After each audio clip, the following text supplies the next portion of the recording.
പാകിസ്ഥാനെ ഇല്ല ഇല്ല മാപ്പില്ല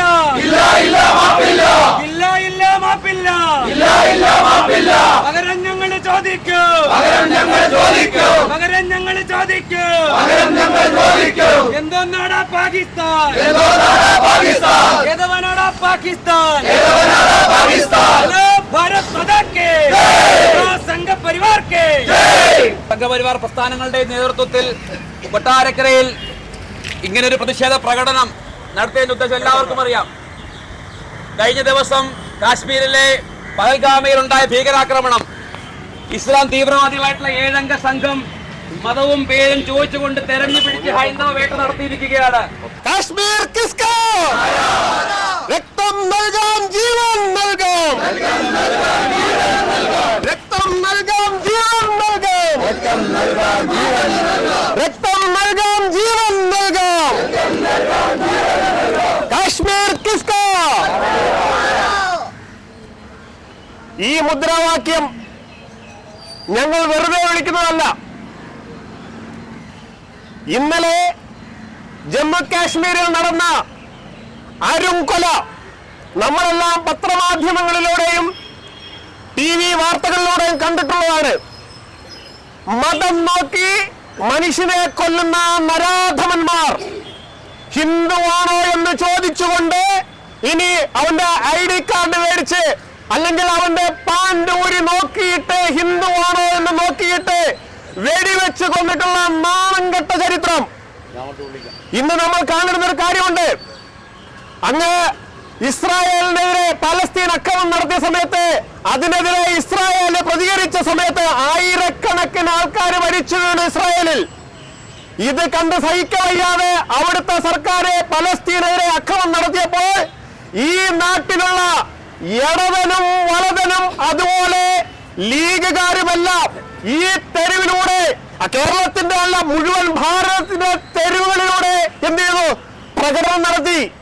ഈ ഭാരതത്തിലെ ഇന്നലെ 28 ഹിന്ദു സഹോദരന്മാർ അവരുടെ ജീവിതത്തിലെ കിട്ടിയിട്ടുള്ള തുച്ഛമായ പൈസ വെച്ചിട്ട് അവരുടെ ഹണിമൂൺ ആഘോഷിക്കാനും വെക്കേഷൻ ആഘോഷിക്കാനും വേണ്ടിയിട്ട് ജമ്മു കാശ്മീരിലോട്ട് പോയ സമയത്ത് അവരെ നിഷ്ഠൂരം കൊലപ്പെടുത്തി. ഏതെങ്കിലും DYFI-കാരനോ ഏതെങ്കിലും കമ്മ്യൂണിസ്റ്റുകാരനോ ഏതെങ്കിലും യൂത്ത് കോൺഗ്രസ്സുകാരനോ ഒരു പ്രകടനം നടത്തിയോ? നടത്തിയില്ല. കാര്യം എന്താ? ഇവരൊക്കെ കോണകം എന്ന് പറയുന്ന പച്ചയാണ്, പച്ചയായിട്ടുള്ള പച്ചയാണ്. ഇതിനെതിരെ പ്രതികരിക്കത്തില്ലാരും. എല്ലാ മീഡിയകളും എല്ലാ മാധ്യമങ്ങളും ഹിന്ദുക്കളെയാണ് കൊന്നതെന്ന് പറയാൻ ധൈര്യപ്പെട്ടില്ല. അവിടെ ലൈവായിട്ട് ഭർത്താവ് നഷ്ടപ്പെട്ട, മകൻ നഷ്ടപ്പെട്ട, കുട്ടി അച്ഛൻ നഷ്ടപ്പെട്ടുള്ള കുട്ടികൾ പറയുന്നു ഹിന്ദുക്കളെന്ന് നോക്കിയിട്ട് മാത്രമാണ് കൊന്നതെന്ന്. ഇത് ഇന്നും നിലനിർത്തുകയില്ല. ഇതിനു മുമ്പ് ഗുജറാത്തിൽ നടന്ന സമയത്ത് അവിടുത്തെ ജനങ്ങൾ പ്രതികരിച്ചു ഇതിനെതിരെ. അതിനെതിരെ സിനിമ ഉണ്ടാക്കിയ രായപ്പന്റെ ഒരു ഡയലോഗ് പോലും നമ്മൾ കണ്ടില്ല. എങ്ങോട്ടാണ് ഈ സമൂഹം പോകുന്നത്? ഇതിന് ഒരു കാര്യം ചിന്തിക്കേണ്ടതുണ്ട്. 72-ലും 62-ലും യുദ്ധം വന്ന സമയത്ത് സൈനികർക്കൊപ്പം നിന്ന് പോരാടിയിട്ടുള്ള ആൾക്കാരാണ് രാഷ്ട്രീയ സ്വയം സേവന സംഘത്തിന്റെ ആളുകൾ. ഒരു കാര്യം മനസ്സിലാക്കിയത്, ഭാരത മിലിറ്ററിക്ക് ഇന്നത്തെ ഭരണ സംവിധാനത്തിന് ഏതെങ്കിലും തരത്തിലുള്ള പരാജയം സംഭവിക്കുകയാണെങ്കിൽ ആ സമയത്ത് ഒരു ലോങ് മാർച്ച് ഈ നാട്ടിലുള്ള മുഴുവൻ ഹിന്ദുക്കളും അങ്ങ് വാഗാ ബോർഡറിലെ ഭിത്തികൾ വേദിച്ച് ഗേറ്റുകൾ അടിച്ചു തകർത്ത് അങ്ങ് കറാച്ചിയിലോട്ട് പോകും. നമ്മൾ അങ്ങ് ലാഹോറിലോട്ട് പോകും. അവിടെ തിലകക്കുറി ചാർത്തിയിട്ട് ഹിന്ദുവിന്റെ കാവ്യ പതാക ഉയർത്തിയിട്ട് ഭാരത് മാതാ കീ ജയ് വിളിക്കും. അതിന് തന്റേടമുള്ള ആളുകളാണ്, ദേശീയവാദികളായിട്ടുള്ള പ്രവർത്തകരാണ് നമ്മൾ. എത്ര കാലമായിട്ട് നമ്മൾ സഹിക്കുന്നു? മാരാര് പറഞ്ഞു? ആരെങ്കിലും പ്രതികരിച്ചോ? കാരണം ഞങ്ങളെ പഠിപ്പിച്ചേക്കുന്നത് ത്യാഗവും സേവനവുമാണ്. എല്ലാവരും സോദരന്മാരാണെന്നുള്ളത്. അതിനെ വ്യതിചലിപ്പിച്ചുകൊണ്ട് ഈ നാട്ടിലെ ഹിന്ദുവിനെ കൊന്നൊടുക്കാൻ തീരുമാനിച്ചാൽ നമ്മളൊരു കാര്യം മനസ്സിലാക്കാം. 57 അഫ്ഗാനിസ്ഥാൻ നമുക്ക് നഷ്ടപ്പെട്ടു. എന്താണ് കാരണം? ഭൂരിപക്ഷം മുസ്ലിം ആയതുകൊണ്ട്. ബംഗ്ലാദേശ് നഷ്ടപ്പെട്ടു. എന്താണ് കാരണം? ഭൂരിപക്ഷം മുസ്ലിം ആയതുകൊണ്ട്. 1947 പാകിസ്ഥാൻ വിഭജിച്ചു പോയി. എന്താണ് കാരണം? ഭൂരിപക്ഷം മുസ്ലിം ആയതുകൊണ്ട്. മ്യാൻമാർ, ഭൂട്ടാൻ, ശ്രീലങ്ക എന്നീ പ്രദേശങ്ങളെല്ലാം നമുക്ക് നഷ്ടപ്പെട്ടു. എന്താണ് കാരണം? അവിടുത്തെ ഹിന്ദുക്കളെ ഒന്നടങ്കം കൊന്നുതള്ളി. എന്നിട്ട് മുസ്ലിം ആധിപത്യമുണ്ടായി. ഇവന്മാരെവിടെ ഭൂരിപക്ഷം വരുന്നു അവിടെ ഒന്നും ഹിന്ദുക്കൾക്ക് എന്തില്ല, ജീവിക്കാൻ നിർവാഹമില്ല. ഞങ്ങളെ സഹിക്കുന്ന കാലമില്ല. ഞങ്ങളെ ക്ഷേത്രങ്ങളിൽ ദേവിമാരുടെയും ദേവന്മാരുടെയും കൈകളിലിരിക്കുന്ന ആയുധങ്ങളേന്തി ഈ നാട്ടിലുള്ള നല്ലവരായിട്ടുള്ള ദേശീയവാദികളായിട്ടുള്ള മനുഷ്യർക്കെതിരെയല്ല, ഈ നാട്ടിലെ ഉപ്പൻ ചോർന്ന് പച്ചയ്ക്ക് പറഞ്ഞ പെറ്റനാടിന്റെ മുലപ്പാലിന്റെ ഉപ്പ് നോക്കുന്ന ഈ കശ്മീരന്മാരുടെ തലയെടുക്കാൻ വേണ്ടിയിട്ട് ഞങ്ങൾ തയ്യാറാണ്. പക്ഷേ ഭാരത സർക്കാർ പരാജയപ്പെടും. ഞങ്ങളുടെ രക്തത്തിൽ ഓടുന്നത് പൃഥ്വിരാജ് ചൗഹാന്റെയും റാണാ പ്രതാപിന്റെയും ഒക്കെ രക്തമാണ്, അല്ലാതെ നിന്നെ പോലെയുള്ള ഔറംഗസീബിന്റെ പോലെ രക്തമല്ല. നിനക്കൊക്കെ ഭാരതത്തിൽ വരണമെങ്കിൽ അരയിൽ ബോംബും കയ്യിൽ തോക്കുകളുണ്ടെങ്കിൽ മാത്രമേ പറ്റൂ. പക്ഷേ ഞങ്ങൾക്കൊക്കെ എങ്ങനെയല്ല, ദണ്ഡ പിടിക്കുന്ന കൈകാണിത്, ചുരുക പിടിക്കുന്ന കൈകാണിത്. നിന്നെ എന്ന റോക്കറ്റുകൾക്കോ വെടിയുണ്ടകൾക്കോ ഭേദിക്കാൻ പറ്റാത്ത നെഞ്ചും കൂടുമായിട്ട് ഞങ്ങൾ വരും. ഞങ്ങൾ കാവ്യപതാക ഉയർത്തും, ത്രിവർണ്ണ പതാക ഉയർത്തും.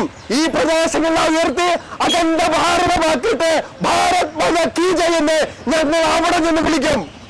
കാരണം ഞങ്ങൾ പോകാൻ വന്നില്ല, എങ്ങോട്ട് പോകും? ഭാരതമാണ്, ഹിന്ദുക്കളുടെ ഏകദേശം ഭാരതമാണ്. ഇവിടെ നിന്ന് പലായനം ചെയ്തു പോയാൽ എങ്ങോട്ട് പോകാൻ പറ്റും? കൊന്നൊടുക്കിയ നിങ്ങളൊക്കെ എത്ര ഇതിനെ കൊന്നൊടുക്കും? ഞങ്ങളെ കൊണ്ട് ആയുധം എടുപ്പിക്കരുത്. ഞങ്ങളുടെ സർക്കാരിലും പട്ടാളത്തിലും പൂർണ്ണമായിട്ടുള്ള വിശ്വാസമുണ്ട്. അവര് പരാജയപ്പെടുമെന്ന് തോന്നിക്കഴിഞ്ഞാൽ അവർക്ക് കണ്ടെത്താൻ പറ്റാത്തതായിട്ടുള്ള ഈ നാടിന്റെ മുലപ്പാല് കുടിച്ചിട്ട് ഈ നാടിനെതിരെ പോരാടുന്ന ഇതുപോലെയുള്ള ആൾക്കാരുണ്ട്. ദേശീയവാദികളല്ലാത്ത, പ്രതികരിക്കാൻ കഴിവില്ലാത്ത ഇവിടുത്തെ തീവ്രവാദികൾക്ക് മൗന സപ്പോർട്ട് കൊടുക്കുന്ന അവന്മാരുടെ എല്ലാം തളർത്ത് കളയും. അതിനൊരു മാറ്റവുമില്ല. തീവ്രപരമായി പ്രസംഗിച്ചുകൊണ്ട് നിങ്ങൾക്ക് കേസെടുക്കാനേ പറ്റൂ. പക്ഷേ ഞങ്ങളെ കൊണ്ട് ഇത് ചെയ്യിക്കരുത്. ക്ഷമയുടെ ആണിക്കല്ല് കഴിഞ്ഞിട്ട് നിൽക്കുന്നവരാണ് ഈ നാട്ടിലെ ഹിന്ദുക്കൾ. എന്തുകൊണ്ടാ? CAA നടന്ന സമയത്ത് കമ്മ്യൂണിസ്റ്റുകാരും കോൺഗ്രസുകാരും എല്ലാരും പ്രസംഗിച്ച് മുസ്ലിങ്ങളെ ഇവിടുന്ന് പുറത്താക്കാൻ വേണ്ടിയിട്ടാണ്. 2 വർഷമായി ഈ നിയമം ഈ രാജ്യത്ത് നടപ്പിലാക്കിയിട്ട് ഏതെങ്കിലും ഒരു മുസ്ലിമിനെ ഈ രാജ്യത്ത് നിന്ന് പുറത്താക്കിയോ? അവിടുത്തെ ദേശീയവാദികളായിട്ടുള്ള മുസ്ലിങ്ങൾ നമ്മളൊരു കാര്യം ശ്രദ്ധിച്ചാൽ മതി. ചരിത്രത്തിൽ ആദ്യമായിട്ട് കാശ്മീരിലുള്ള അപാലവൃദ്ധ ജനങ്ങൾ ഇന്ത്യയെ മുഴുവൻ തെരുവിലായിരുന്നു. ഭാരതത്തിന് അഖണ്ഡത പ്രഖ്യാപിച്ചുകൊണ്ട് ഈ നരനാരായിട്ട് കാണിച്ചിട്ടുള്ള തീവ്രവാദികളെ കൊന്നൊടുക്കാതെ വിശ്രമമില്ല എന്ന് പറഞ്ഞുകൊണ്ട് ചരിത്രത്തിൽ ആദ്യമായിട്ട് ജമ്മു കാശ്മീരിലെ അപാലവൃദ്ധ ജനങ്ങൾ എവിടെയായിരുന്നു? ടൗണിലായിരുന്നു. ലാൽ ചോക്കിൽ ഒരു കാലഘട്ടത്തിൽ ദേശീയ പതാക ഉയർത്താൻ പറ്റാത്ത ലാൽ ചോക്കിലെ ആ മകുടത്തിന്റെ കീഴിൽ ഇരുന്നുകൊണ്ട് തീവ്രവാദികളെ പിരിഞ്ഞു പോകുന്ന വെക്കാനും പിടിച്ചുകൊണ്ടാണ് അവിടുത്തെ ദേശീയവാദികളായിട്ടുള്ള മുസ്ലിങ്ങൾ നിൽക്കുന്നത്. അത്രത്തോളം ഭാരതം മാറി, ജമ്മു കാശ്മീർ മാറി. ഇത് കണ്ട് സഹിക്കാൻ പറ്റാതെയാണ് ഈ രാജ്യത്തെ നല്ലവരായിട്ടുള്ള ദേശീയവാദികളായിട്ടുള്ള മുസ്ലിങ്ങളെയും ഹിന്ദുക്കളെയും തമ്മിലടിപ്പിക്കാൻ വേണ്ടിയിട്ട് ഹിന്ദുക്കളെ മാത്രം നോക്കി കൊല ചെയ്യപ്പെട്ടത്. ഈ രാജ്യത്തിന്റെ വളർച്ചയെ തടയാൻ വേണ്ടിയിട്ട്, ഈ രാജ്യത്തിന്റെ വികസനത്തെ തടയാൻ വേണ്ടിയിട്ട്, ഈ രാജ്യത്തിന്റെ വളർച്ചയിൽ അസൂയ കൊണ്ടിട്ടുള്ള ആൾക്കാര് അത് ഈ നാട്ടിലുമുണ്ട്. അങ്ങനെയുള്ള ആൾക്കാര് വൈദേശികന്റെ പൈസ മേടിച്ച് ഈ നാടിനെ ഒറ്റുകൊടുക്കുന്ന ആൾക്കാര്. ഇവന്മാരെ ഞങ്ങൾ തിരിച്ചറിയുന്ന നിമിഷം വരുമ്പോൾ അതുവരെയുള്ള ഇന്ത്യയൊക്കെ ജീവിതമെന്ന് മനസ്സിലാക്കിക്കോണം. ഇനി ഞങ്ങളെ പരീക്ഷിക്കാൻ നിൽക്കരുത്. കാരണം അങ്ങ് ക്ഷമയുടെ നെല്ലിപ്പല കണ്ടു കഴിഞ്ഞിരിക്കുകയാണ്. ഞങ്ങൾ ആയുധമെടുക്കും, ഞങ്ങൾ വരും. ഈ നാട്ടിലെ അജ്മൽ കസബിനെ തൂക്കിക്കൊന്ന സമയത്ത് പള്ളികളിൽ നിസ്കാരം നടത്തിയതാ. അവന് സ്വർഗം കിട്ടാൻ വേണ്ടിയിട്ട് നിസ്കാരം നടത്തിയിട്ടുള്ള നാളം കെട്ട നാട്ടിലാണ് നമ്മൾ താമസിക്കുന്നത്, കേരളം. അത്രയ്ക്ക് വൃത്തികെട്ടവരുണ്ട്. അപ്പൊ ഇവന്മാരുടെ എല്ലാം നാളുകൾ എണ്ണപ്പെട്ട് കഴിഞ്ഞു. ഞങ്ങൾ ഇപ്പോഴോട് ക്ഷമിച്ചു നിൽക്കുകയാണ്. ഞങ്ങളുടെ ക്ഷമയെ പരീക്ഷിക്കാൻ നിൽക്കരുത്. ഞങ്ങൾ അടിപൊളി ഹിന്ദുക്കളാണ്.